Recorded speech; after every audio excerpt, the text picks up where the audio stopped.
જે વ્યંજન આવે એમાં ક થી મ સુધીના વર્ગીય વ્યંજન આપણે અલગ પાડ્યા છે. તો એને થોડું આપણે સમજવાની કોશિશ કરીએ કે ક થી લઈને ડંગ સુધીના જે આપણે આવે છે એ કંઠ્ય કહેવાય. કંઠ્ય એટલે એની ઉદાહરણમાં આપણી છે જીભના પાછળનો ભાગ અને ગળાના ઉપરનો એટલે કે કંઠ. જીભના પાછળનો અને ગળાના ઉપરનો એને કહેવાય કંઠ. તો જે કંઠથી બોલાતા હોય હવે તમે જાતે હું તમને ભણાવું છું પણ જાતે બોલતા પણ જતો કે ક, ખ, ગ. નથી આપણા હોઠ અડતા કે નથી તાળવું દાંતને અડતું, કશું જ નહીં. ખાલી ગળાની પાછળનો આ ગળાનો ભાગ અને આપણી જે જીભને જે તાળવું છે એની અંદરથી બોલાતો ઉચ્ચારણ થતો વર્ણ એને આ રીતના ક, ખ એ રીતના છે. તો પછી તાલવ્ય. તો તાલવ્યનું સમજીએ કે જીભનો મધ્ય ભાગ અને ઉપરના તાળવાને સ્પર્શ કરે છે. તાળવાને સ્પર્શ કરે છે. તો તમે બોલવાનું ઉચ્ચારણ કરવાનું કોશિશ કરો કે ચ, છ, જ. એમાં શું થાય છે આપણું તાળવું અડે છે.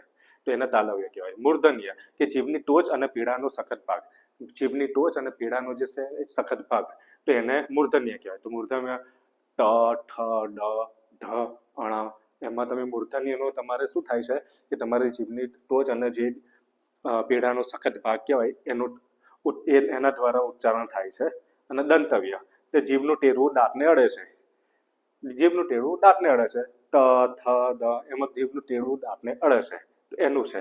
ઓષ્ઠ્ય હોઠથી બોલાતો શબ્દ બે હોઠ ભેગા થાય તો શું પ, ફ, બ એના એવા ઉદાહરણ છે જે આપણા હોઠ ભેગા થાય છે. તો આ છે એનું ઉદાહરણ. અને અનુનાસિક. અનુનાસિકમાં એવું છે ડંગ, ગ, ણ, ન, મ. અનુનાસિકમાં એવું છે કે મ અહીંયા આવ્યો છે અને મ અણ છે. તો આ અણ, મ આ બધા શબ્દો છે એ કેવા છે અનુનાસિક. ઘણા વર્ણો ઉપર પણ તમને જોવા મળશે પણ આ વર્ણમાં